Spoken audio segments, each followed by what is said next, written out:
Good morning, students. Today's topic is Newton's laws of motion. तो जहाँ पे आपको cause of motion भी पता चलेगा। न्यूटन साइंटिस्ट का नाम है, उसने लॉज बनाए हैं मोशन के ऊपर कि बॉडी कैसे मूव करती हैं, उसके पीछे मतलब किसका कारण है कि बॉडी मूव करती है, दैट इज फोर्स। तो जहाँ पे जैसे कि आपको पता है न्यूटन जो है ये फोर्स का ही SI यूनिट है और जो डाइम्स है वो इसका CGS यूनिट है। तो ये बात हम पहले भी आपको बता चुके हैं, लेकिन आज हम न्यूटन्स जो लॉज हैं, 3 लॉज जो बनाए थे न्यूटन ने, वो आज आपको समझाएंगे। तो आइए हम सबसे पहले पहला लॉ ही शुरू करते हैं, न्यूटन्स फर्स्ट लॉ। न्यूटन्स, इसको हम लिखेंगे न्यूटन्स फर्स्ट लॉ। तो बेटा लॉ तो मोशन के बारे में है कि बॉडी कैसे मूव करती है, करेगी या नहीं करेगी, कैसे करेगी। वो फर्स्ट लॉ जो होता है इसको इनर्शिया भी बोलते हैं।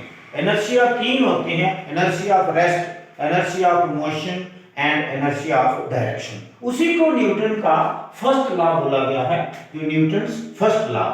तो इस लॉ में क्या कहा हुआ है, इट स्टेट्स दैट, इसमें क्या कहा जाता है, एवरी बॉडी, मतलब इन जनरल बोला गया है। एवरी बॉडी का मतलब कोई भी चीज हो, कोई भी बॉडी हो, गाड़ी हो, बॉल हो, मतलब चाहे वो फुटबॉल हो, चाहे वो क्रिकेट का बॉल हो, कुछ भी, एवरी बॉडी कंटिन्यूस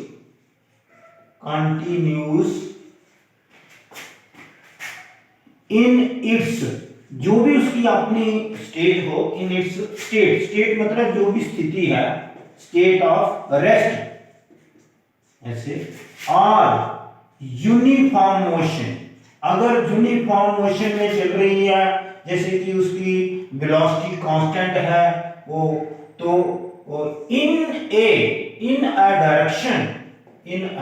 डायरेक्शन, क्योंकि एक ही डायरेक्शन उसकी होगी जिसको कि वन डायरेक्शन भी बोलते हैं, इन a direction of state path. बेटा हमेशा जो डायरेक्शन बॉडी की अपनी मर्जी से होगी ना, वो स्टेट पाथ की होगी। कब तक? जब तक कोई उसके ऊपर फोर्स ना लगाए। 3 बातें इसके अंदर कही गई हैं और 3 ही इनर्शिया होते हैं। Every body continues in its state of rest और uniform motion in a direction of state path. ये 3 चीजें हैं। ये हो गया इनर्शिया ऑफ रेस्ट, ये हो गया इनर्शिया ऑफ मोशन, ये हो गया इनर्शिया ऑफ डायरेक्शन। ये बात कब तक है?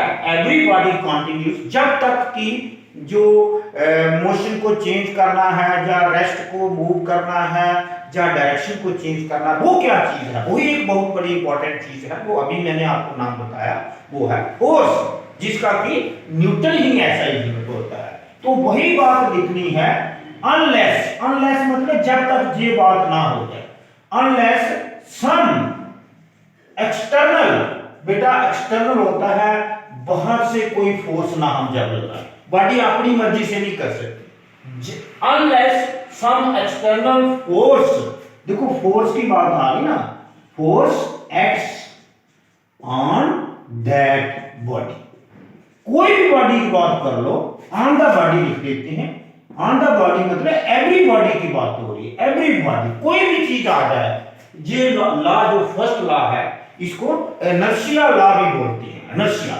तो मैंने ये आपको कहा कि इनर्शिया कितने होते हैं? 3, क्योंकि 3 चीजों की जहां बात की जा रही है, inertia of rest, inertia of motion, inertia of direction. ये जो मैंने इसको हाईलाइट किया है, rest, uniform motion in a direction of state path. अपनी मर्जी से बॉडी जो है हमेशा स्टेट पाथ की डायरेक्शन में जाएगी। अगर रेस्ट पे है तो वो रेस्ट पे रहेगी, अगर वो मूव कर रही है कंटिन्यूअसली एक ही वेलोसिटी के साथ मूव करना चाहती है, जब कब तक? अनलेस, ये बहुत इंपॉर्टेंट पॉइंट है, unless some external force acts on the body, जब तक हम उसके ऊपर कोई फोर्स बाहर से ना लगाए। तो ये है बेटा न्यूटन्स फर्स्ट लॉ। इसको अगर एक्सप्लेन करना है तो इसके कितने पार्ट बनेंगे, रेस्ट के लिए अलग, मोशन के लिए अलग और डायरेक्शन के लिए अलग। तो मैं इसको एक्सप्लेन करने में आपको 3 पॉइंट बताता हूं। नंबर 1, बेटा इसकी एक्सप्लेनेशन कैसे बताई जाएगी? किसी एग्जांपल के साथ, क्योंकि ये मैथमेटिकली लॉ नहीं है। जो सेकंड लॉ है इसका, न्यूटन सेकंड लॉ, वो मैथमेटिकली है। अभी तो ये मैं फर्स्ट बता रहा हूं, इसको नंबर 1 भी हम लिख सकते हैं। इसके लिए मैं this can be explain, this law can B explain, this law अगर हमने एक्सप्लेन करना है तो वो एक्सप्लेन किया जा सकता है। क्यों? क्योंकि इसके ऊपर सारी फोर्स की बात है। जी मैं इसको हाईलाइट कर देता हूं। एक बात है इसके ऊपर रेस्ट की, उसको भी मैं हाईलाइट कर देता हूं। और दूसरा यूनिफॉर्म मोशन, दूसरा यूनिफॉर्म मोशन। और तीसरी बात जो है वो किसकी आ रही है? वो है इन अ डायरेक्शन। ये डायरेक्शन की बात आ रही है। इसको इनर्शिया ऑफ डायरेक्शन बोल सकते हैं, DIRECTION, डायरेक्शन। और डायरेक्शन भी कौन सी? स्ट्रेट पाथ की। इन direction of straight path. Straight मतलब सीधे, वन डायरेक्शन, इसको वन डायमेंशन भी बोल सकते हैं, स्ट्रेट पाथ। तो ये है बेटा, इसको मैं थोड़ा highlight, unless some external force acts on the body. ये मैंने हाईलाइट कर दी ना। अब देख, this law can be explained in 3 parts. बेटा इसको हम 3 पार्ट्स में एक्सप्लेन कर सकते हैं।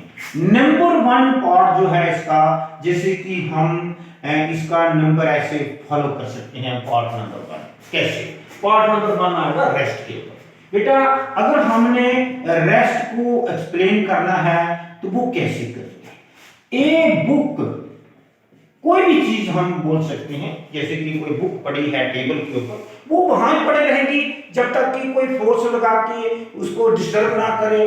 तो a book lying on A table, a book lying on A table remains there, वो वहीं पड़ी रहती है। आप भी रख दो, नहीं पढ़ो उसको तो कौन उठाएगा उसको? कोई भी आपने लिए मशीन तो नहीं बनाएगा, कौन उठाएगा बुक को? बुक को तो आप ही उठाएंगे। जैसे एग्जाम आता तो आप बुक को उठाएंगे, नहीं तो वो अलमीरा में ही पड़ी रहेगी। जहाँ टेबल के ऊपर पड़ी तो टेबल के ऊपर ही पड़ी रहेगी। A book lying on A table remains on the table, वो टेबल के ऊपर ही रहती है। कब तक? अनलेस someone का मतलब कोई भी बंदा जो है, someone disturbs it या lifts it, जब तक कि उसको कोई डिस्टर्ब नहीं करता है, ये है वो तो उधर खड़ी रहती है। A stone lying in the playground remains there until somebody lifts it, जब तक कि कोई उसको उठाता नहीं है। Fix it, कुछ भी बोल दो। एक तो पार्ट ये हो गया। दूसरा यूनिफॉर्म मोशन। बेटा यूनिफॉर्म मोशन क्या होता है? इसको दूसरा नंबर पार्ट रखते हैं। हम यूनिफॉर्म मोशन की अगर बात करनी है तो हम यूनिफॉर्म मोशन वाला पार्ट कैसे समझाएंगे? ये आपको, ये इनर्शिया ऑफ मोशन भी इसको बोल सकते हैं। ये इनर्शिया ऑफ रेस्ट, इसको इनर्शिया ऑफ मोशन भी बोलते हैं। इनर्शिया क्या होता है? Tendency of a body to remain at rest और uniform motion or in a direction of state. ये इनर्शिया होती है। तो यूनिफॉर्म मोशन के लिए हम एक बड़ी, बहुत से लोग आपने छोटी क्लासों में भी एग्जांपल दी है। A ball rolling in the playground, जैसे हम फुटबॉल को किक मारते हैं। A football rolling in the playground will continue to move in a uniform motion if the external force of friction and friction of ground is absent। वो external force होगी ना, जब तक कि अगर वो फ्रिक्शन ना हो एयर की और ग्राउंड की फ्रिक्शन ना हो तो वो तो चलता ही रहेगा। तो ये बात हम समझा सकते हैं। फुटबॉल लिखिए, जिसको किक मारते हैं फुटबॉल। ए फुटबॉल रोलिंग क्या होता है बेटा? ऐसे रोल हो रहा है, चल रहा है। रोलिंग इन द प्लेग्राउंड, ये एग्जांपल लिख सकते हैं। Playground will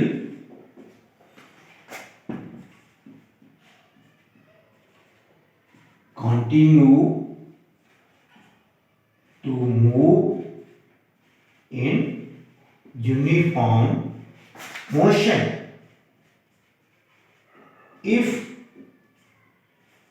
friction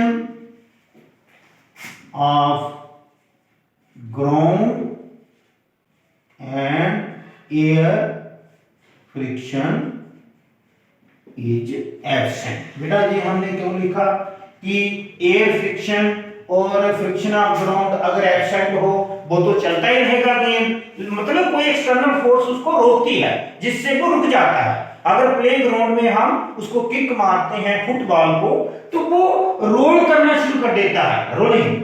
football rolling in the play ground will continue to move, वो तो कंटिन्यू करना करेगा in uniform motion if friction of ground and air friction is absent। अगर वो एब्सेंट हो जाए तो वो तो एब्सेंट होंगे नहीं, वो तो उधर ही रहेंगे, ग्राउंड भी उधर है, एयर भी है, या तो हम बिल्कुल ही वैक्यूम क्रिएट कर दें तब हो सकता है। और तीसरा पार्ट इसका देखिए डायरेक्शन।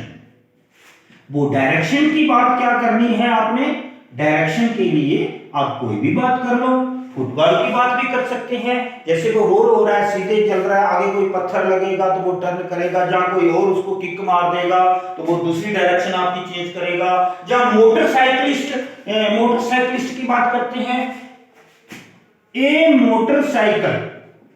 मोटरसाइकिल तो आप सब लोग चलाते हो मेरे ख्याल से, आजकल कौन नहीं चलाता मोटरसाइकिल।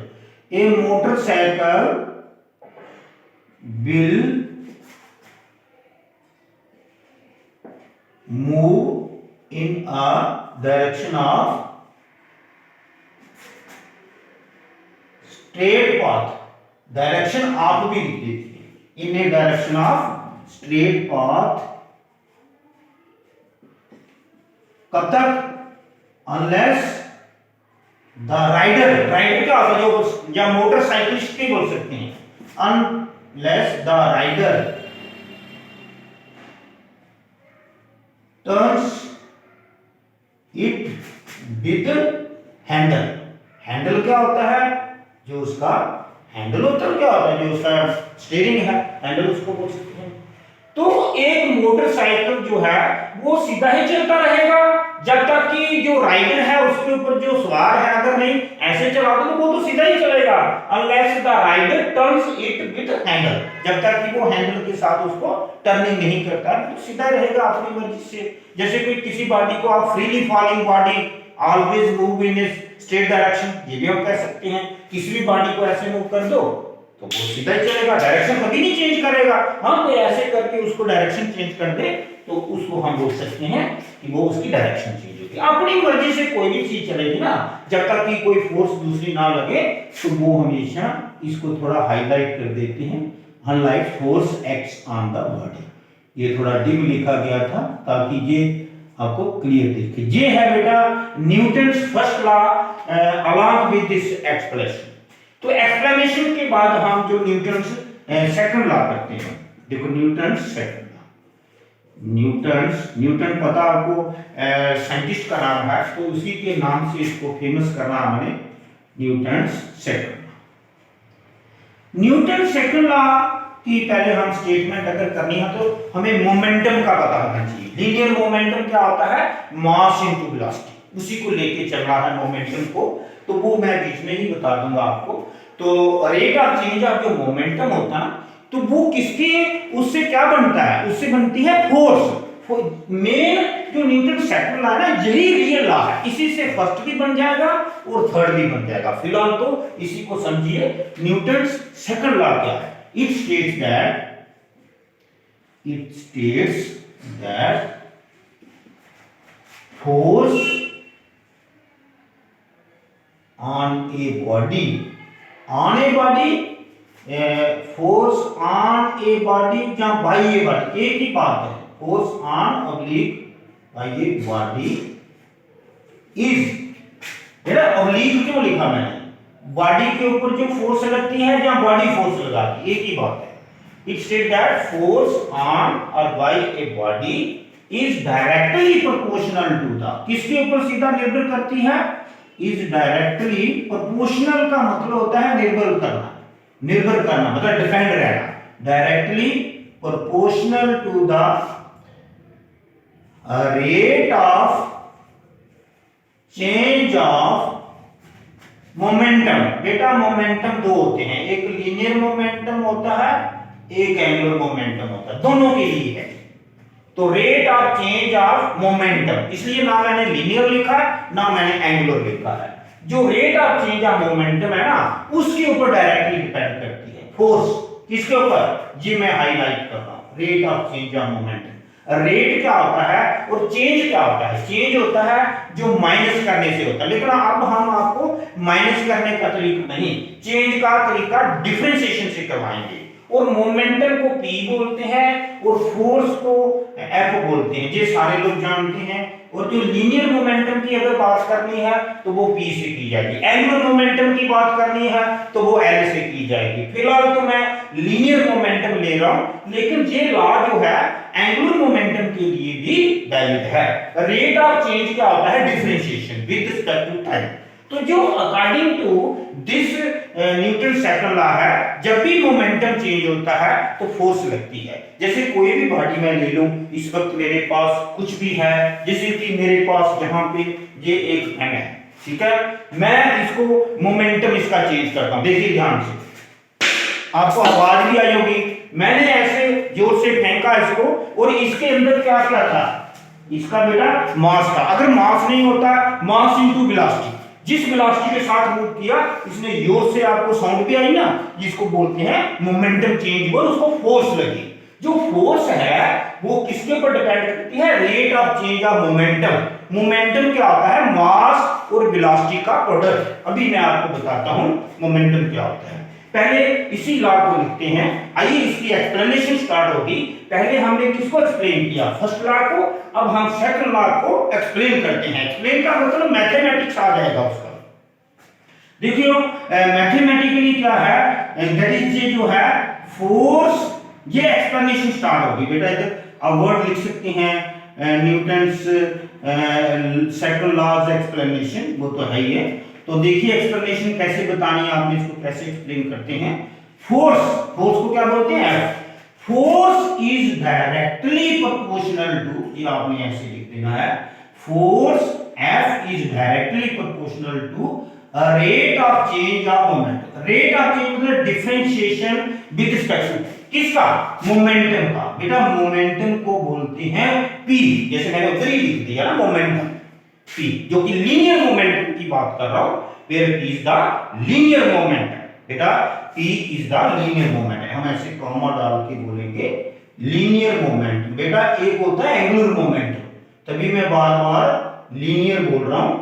एक होता है एंगुलर मोमेंटम जिसको L बोला जाता है, लेकिन मैं अभी लीनियर मोमेंटम की बात कर रहा हूं। प्रोपोर्शनैलिटी साइन हटाने के बाद, इसको प्रोपोर्शनैलिटी साइन जब हम हटाएंगे तो कांस्टेंट ऑफ प्रोपोर्शनैलिटी लगता है, जिसका की वैल्यू भी अभी आपको बताते हैं। इसका वैल्यू 1 होता है एस आई यूनिट्स फोर्स बताने के लिए, ये आएगा dp/dt, ठीक है। तो फिर k क्या चीज है?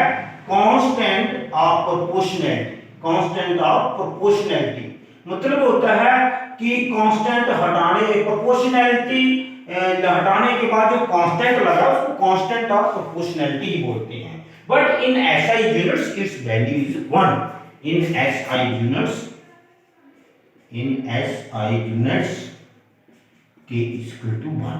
So therefore F is equal to dp/dt हम लिख सकते हैं ना। ये न्यूटन सेकंड आ गया।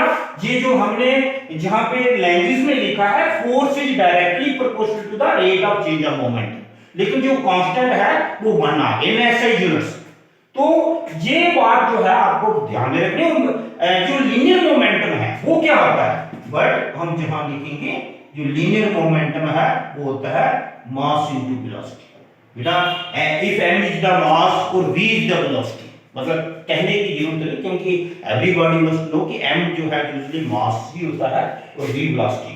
तो but p is equal to mv, p is equal to mv। जैसे हम p की जगह mv लिखेंगे तो ये जो देयरफॉर इक्वेशन 1, इसको 1 बोल सकते हैं। ये भी कई बार हम न्यूटन सेकंड लॉ इसी फॉर्म में लिखा करेंगे कि F is equal to dp/dt, differentiation of momentum with respect to time, rate of change of momentum, जिसको rate of change of momentum बोला जाता है। चेंज जो है डिफरेंशिएशन को ही चेंज बोलते हैं, डिफरेंशिएशन। तो बेटा ये जो देयरफॉर इक्वेशन 1 बिकम्स ये ये इक्वेशन आपके सामने जो है वन एज, तो देखिए F is equal to d upon d t m D.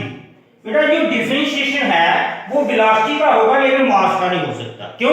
मास एक कांस्टेंट क्वांटिटी है, क्वांटिटी ऑफ मैटर होता है जो कि स्केलर क्वांटिटी है, और स्केलर तो चलो ठीक है लेकिन चेंज नहीं होगा मास। मास एक कांस्टेंट क्वांटिटी है, ये डिफरेंशिएशन से पहले आ जाएगा। तो इसका जो है यही एक बहुत बड़ा इंपॉर्टेंट लॉ है, और डिफरेंशिएशन वेलोसिटी का हो जाएगा। अब वेलोसिटी का डिफरेंशिएशन तो एक्सेलरेशन होता है, तो ये जो आपका फार्मूला बन गया F is equal to m a बन गया। This is Newton's second law, because जो ए है जहां आप लिख सकते हैं एक ही बात है, differentiation of velocity with respect to time, वो तो एक्सेलरेशन होता है, जिसकी वजह से हमारा force is equal to mass into acceleration आ गया है। वो जी बहुत ही इंपॉर्टेंट है। यहीं से हम आपको न्यूटन जो एसआई यूनिट फोर्स का है उसकी डेफिनेशन भी बता सकते हैं यहां से, क्योंकि फोर्स की जो एसआई यूनिट होता है वो न्यूटन होता है। इसी फार्मूले के अंदर मैं अगर एफ की जगह 1 न्यूटन लिख देता हूं कि बड़े ध्यान से, तभी तो न्यूटन सेकंड लॉ जो है यही सिंपल फॉर्म में है। m की जगह मैं 1 kg लिख देता हूं, और a acceleration 1 metre per second square. यह न्यूटन की डेफिनेशन आ गई बेटा। इसको हम स्टार बोल सकते हैं कि हम न्यूटन की डेफिनेशन भी बोल सकते हैं। 1 न्यूटन, ये बेटा न्यूटन की जो भी डेफिनेशन होती है 1 की होती है। 1 Newton is defined as the force which produces acceleration of 1 meter per second square in a mass of 1 kg। देखो 1 न्यूटन, बेटा एक ही न्यूटन का पता हो तो सारे न्यूटन पता चल जाएगा, is defined as the force। ये बहुत ही इंपॉर्टेंट डेफिनेशन है, ये याद रखना, आपको एग्जाम में भी आ सकती है, वो तो आनी ही है। 1 Newton is defined as the force which produces, जो क्या पैदा करती है, which produces an acceleration। कितनी एक्सेलरेशन, ये कितनी एक्सेलरेशन लिखी हुई है, 1 metre per second square. Acceleration of 1 metre per second square in a body of mass. कितनी बॉडी का मास है, of mass 1 kg। Simply 1 kg, unit mass भी बोल सकते हैं, यूनिट मास भी बोल सकते हैं, और यूनिट एक्सेलरेशन भी बोल सकते हैं, जो 1 मीटर पर सेकंड स्क्वायर मैंने बोला है। तो ये है न्यूटन की डेफिनेशन, वो की न्यूटन के सेकंड लॉ से आपको पता चलती। ये है फर्स्ट लॉ और सेकंड लॉ। अब इसके बाद मैं आपको न्यूटन थर्ड लॉ समझाता हूं, जो कि बहुत ही फेमस है। फर्स्ट और सेकंड तो कंप्लीट हो गया, आइए हम थर्ड लॉ भी आपको समझाते हैं, और वेरी केयरफुली। ये आपको पता है ये बहुत ही इंपॉर्टेंट है, ये जो लॉज हैं न्यूटन के। और न्यूटन जो है वो आपको पता है फोर्स का एसआई यूनिट तभी रखा गया है क्योंकि ये जो यूनिट हमारा है इसमें कॉज ऑफ मोशन, ये मोशन जो है इसमें लॉज ऑफ मोशन बोलते हैं हम, जो न्यूटन्स लॉज ऑफ मोशन है, इस चैप्टर का नाम है Newton's third law of motion. Third, ये देखिए Newton's third law of motion, ये आएगा तीसरे नंबर पर ही। Newton's third law of motion बोलने की जरूरत नहीं, वो तो अंडरस्टूड है। आप बोलना, चलो बोल दिया मैंने तो कोई प्रॉब्लम नहीं, पूछ सकते हैं। तो ये इस लॉ में क्या कहा गया है, इट स्टेट्स दैट, ये क्या कहता है, to every body, to every action, जहां पे एक्शन बोलेंगे, जो एक्ट करता है उसको एक्शन बोलेंगे, जो रिएक्ट करता है उसको रिएक्शन बोलेंगे। To every action there is an equal and opposite reaction. हर एक एक्शन के लिए इक्वल एंड अपोजिट रिएक्शन होता है। देखो बेटा मैंने एक्शन और रिएक्शन, ये मैं थोड़ा आपको पता है इसका स्टार्टिंग वाला लेटर कैपिटल में कर दिया, तो इसी की बात है। To every action there is an equal and opposite reaction. बेटा एक्शन और रिएक्शन को अगर आप दो बॉडीज लें, क्योंकि इसमें आइसोलेटेड सिस्टम की बात होती है, एक बंदा एक्शन कर रहा है, दूसरा रिएक्शन कर रहा है। बंदा मतलब कोई भी चीज जो है, तो उसमें जो है एक्शन और रिएक्शन जो है वो एक दोनों बॉडीज का, तीसरा वहां पे कोई नहीं होना चाहिए, तब ये बात होती है, उसको आइसोलेटेड सिस्टम बोलते हैं। हम इसको एक्सप्लेन करेंगे, क्योंकि दो ही बॉडीज लेंगे, अगर हम इसको मैथमेटिकली लिखना चाहेंगे तो बड़ी आसानी से हम इसको फिर प्रूव भी कर पाएंगे। जैसे कि मैं इसको मैथमेटिकली लिखूंगा, force on body due to body 2 is equal and opposite to force on body 2 due to body, क्योंकि इसमें दो ही बॉडीज होती हैं, 1 एंड 2। तो force on body 1 due to 2 is equal and opposite to force on body 2 due to first. तो 1 और 2 को हम इसको, ये क्योंकि वेक्टर क्वांटिटी है, तो हम इस फॉर्म में अगर इसको लिख दिया मैथमेटिकली, दिस मींस मैं इसी फॉर्म में इसको आपको प्रूफ करके दूंगा। इसमें एक्सप्लेनेशन वाली कोई बात नहीं है, क्योंकि ये सीधा डायरेक्ट मैथमेटिकली है, तो इसको प्रूव करना पड़ेगा। तो प्रूव करने के लिए क्या करते हैं, हम आइसोलेटेड सिस्टम लेंगे। आइसोलेटेड सिस्टम वो जो है दोनों बॉडी का वहां रोल प्ले होगा, तीसरी बॉडी को कोई रोल प्ले नहीं होगा। तो आइए हम दो बॉडीज का सिस्टम लेते हैं, आइसोलेटेड सिस्टम। कंसीडर, हम इसका बेटा यहां पे हम प्रूफ लिख सकते हैं, क्योंकि न्यूटन का थर्ड लॉ जब आएगा उसमें स्टेट एंड प्रूव बोला जाएगा, इसलिए प्रूफ लिख सकते हैं।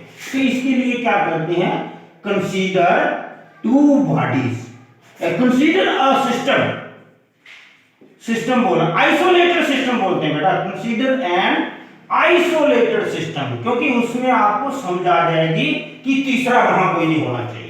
Consider an isolated system of two bodies, दो ही बॉडीज का लेना है। जैसे हम डिजाइड हमारी क्या है कि 1 2 करके और 2 1 करके हम समझाएं। तो consider an isolated system of two bodies, let them act, action तभी होगा ना जब हम उनको एक्ट होने देंगे, कोई ना कोई पंगा वहां डिस्टरबेंस तैयार करेंगे। let them act and react, let them act, देखो मैं ए बड़ा लिख देता हूं, act and react, बेटा ये वर्ड आप यहां से ही सीख सकते हैं। कंसीडर एन आइसोलेटेड सिस्टम के अंदर ही बड़ा कुछ आ गया, जिसमें दो ही बॉडी की बात की जाएगी, तीसरा कोई नहीं आएगा। Let them act and react. अब जो फर्स्ट बॉडी के अंदर चेंज इन मोमेंटम है, उसको आप डीपी बोलो या डेल्टा भी बोल सकते हैं, क्योंकि थोड़ी सी चेंज भी बोल सकते हैं, वो हमारी अपनी मर्जी है, वो किसी की मर्जी तो चलेगी नहीं जहां पे। और law of conservation of momentum लगेगा, क्योंकि चेंज ऑफ मोमेंटम जो है ये permanent law of conservation of momentum है। एक law of conservation of energy होता है, एक law of conservation of momentum होता है। अगर एक बॉडी के अंदर मोमेंटम चेंज होगा, दूसरी के अंदर भी चेंज होगा, लेकिन उनका टोटल चेंज जो है वो हमेशा जीरो आएगा, क्योंकि मोमेंटम कभी चेंज नहीं होता किसी सिस्टम का। जैसे मैंने आइसोलेटेड सिस्टम दिया है, तो आइए हम इस तरह से कहते हैं, इफ डेल्टा P1, इसको बोल देते हैं चेंज ऑफ लीनियर मोमेंटम, क्योंकि हमने लीनियर ही लिया ना, जो सेकंड लॉ बताया, तो सेकंड से ही थर्ड बनेगा ना बेटा। ये जो फर्स्ट और सेकंड है, ये सेकंड जो है उससे फर्स्ट भी बन जाता है, थर्ड भी बन जाता है। मैं थर्ड से ही सेकंड से ही थर्ड को बनाऊंगा। इफ डेल्टा P, डेल्टा होता है चेंज, डेल्टा, इसी से डिफरेंशिएशन बनेगा, और P का जो मोमेंटम का चेंज होगा उससे फोर्स बनेगी, और फोर्स से हमें पता चल जाएगा सारा। If delta P1 is the change of linear momentum of first body। अगर बेटा जो फर्स्ट बॉडी का जो चेंज ऑफ मोमेंटम है, अगर डेल्टा P1 होगा एंड वो डेल्टा P2 जो है चेंज ऑफ लीनियर मोमेंट, ऐसे भी लिख सकते हैं इसको, सिर्फ सेकंड बॉडी, ठीक है। ऐसी अगर बात है तो then by law of conservation of momentum, ये परमानेंट बेटा लॉज हैं, by law of conservation of momentum क्या होगा, जो डेल्टा P1 है प्लस डेल्टा P2 है, जो दोनों के अंदर मोमेंटम का चेंज है ना, जब टोटल देखेंगे तो जीरो आना चाहिए, क्योंकि वो कांस्टेंट रहता है। अगर एक में मोमेंटम चेंज हो रहा है तो दूसरे में होगा, लेकिन टोटल जो है वो जीरो हो जाए। ये पक्की बात है, डेफिनेट बात है। और इसमें अगर आप एरो लगाना चाहते हैं मोमेंटम के ऊपर तो एरो भी लगा सकते हैं कि ये, क्योंकि ये वेक्टर क्वांटिटी है, लेकिन कैलकुलेशन करते समय आपको ऐसे खामखा चक्कर में पड़ने की जरूरत नहीं। आप क्या करो, फर्स्ट का मोमेंटम जो चेंज हो रहा है उसको यहीं पे रखो, और जो दूसरा है वो इक्वल टू के दूसरी साइड ले जाओ, डेल्टा P2 हो जाएगा। ठीक है, अब जहां पे जीरो लिखा था तो कुछ नहीं था, अब आ गया ना ये डेल्टा P2, जहां प्लस था वो माइनस हो गया। अब आपने इसको rate of change of momentum बनाना है, टाइम से डिवाइड करना पड़ेगा, और फिर वो टाइम से डिवाइड करेंगे तभी फोर्स बनेगी, क्योंकि मोमेंटम का चेंज ही फोर्स होती है। तो बेटा वो तो सारा हमें क्लियर है, क्योंकि हम न्यूटन का सेकंड लॉ यूज कर रहे हैं, डिवाइडिंग बाय डेल्टा टी, क्योंकि अगर मोमेंटम को हमने डेल्टा बोला है तो टाइम को भी डेल्टा बोलना पड़ेगा। वी गेट, बोथ साइड लिखने की जरूरत नहीं होती, वो अंडरस्टूड है। जब तक हम दोनों साइडों को नहीं करेंगे, मैथ को सेटिस्फाई नहीं करेंगे तो फिजिक्स नहीं आएगी हमें। मैं डेल्टा टी से दोनों साइड डिवाइड कर दिया। अब मैं इसमें एक लिमिट भी लगाऊंगा, क्योंकि डेल्टा टी जो है अगर बड़ा कम है, मतलब चेंज इन टाइम, ये चेंज इन मोमेंटम होता है, तो तभी वो डिफरेंशिएशन बनता है। खुद डिफरेंशिएशन बनाना है तो इसको हम taking limit delta T both sides LIM लिख देते हैं ऐसे करके, इसकी लेफ्ट साइड टोटल थोड़ा सा डेल्टा P1 डेल्टा टी, कोई भी देखो माइनस पीछे रख देते हैं। LIM क्या होता है, लिमिट। ये तो आपको आती होगी, क्योंकि ये आपने जो मैंने पहले चैप्टर में टॉपिक में पढ़ाया था तो आपको याद ही होगा। तो बेटा ये होता है डिफरेंशिएशन की डेफिनेशन। इसको कैसे लिखते हैं, इसको कैसे लिखते हैं, dp1 momentum of first body. जब फर्स्ट बॉडी का मोमेंटम चेंज हो रहा है तो किसको फोर्स लगेगी, change of momentum of first body with respect to time. तो ये है डिफरेंशिएशन, मतलब change of momentum of second body P1।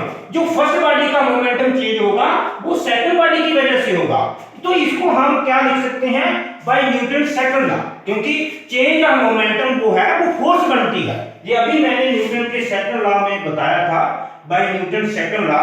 हम जहां पे लिख देते हैं by Newton second law, by Newton second law. बेटा जो न्यूटन सेकंड लॉ मैंने नंबर 1 जो बनाया था ना, जो प्रूव किया था, वो जो फोर्स होती है वो चेंज ऑफ मोमेंटम जो होती है dp/dt होती है, मतलब dp/dt को हम जो है फोर्स लिख सकते हैं।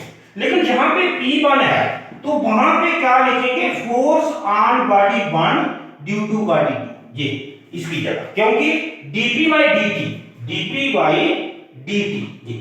dp/dt क्या बनता है, फोर्स बनती है। तो dp1/dt हो गया F12, और ये बीच में जो माइनस आएगा, ये जो माइनस है वो तो वहीं रहेगा, तो माइनस रहेगा, तो सेकंड बॉडी का मोमेंटम जो है वो फर्स्ट बॉडी की वजह से होगा। और इसको इसके ऊपर हम वेक्टर तो हम वहां भी लिख सकते हैं, ऐसी कोई बात नहीं, क्योंकि फोर्स वेक्टर क्वांटिटी होती है, मोमेंटम वेक्टर क्वांटिटी होता है। तो which is the Newton's third law, Newton का थर्ड लॉ नहीं प्रूव नहीं हो गया, या न्यूटन थर्ड लॉ, या सीधा ऐसे प्रूव्ड भी लिख सकते हो, एक ही बात है, कुछ भी लिख दो या प्रूव्ड लिख दीजिए। तो लेकिन ये लिखा क्या, कैसे, ये हमने उसका कारण लिखा है बाय न्यूटन सेकंड लॉ, क्योंकि dp/dt की जगह हम फोर्स लिख सकते हैं। अगर dp1 है तो फर्स्ट बॉडी का मोमेंटम चेंज हो रहा है तो फर्स्ट बॉडी को ही फोर्स लग रही है ड्यू टू सेकंड। अगर dp2 है तो सेकंड बॉडी का मोमेंटम चेंज हो रहा है और उसी को फोर्स लगेगी जिसका मोमेंटम चेंज होगा। वो ये है, ये बात है सारी कि न्यूटन्स जो थर्ड लॉ है वो to every action there is equal and opposite. ये थे न्यूटन्स लॉज ऑफ मोशन। आज का बहुत ही इंपॉर्टेंट था ये। ओके।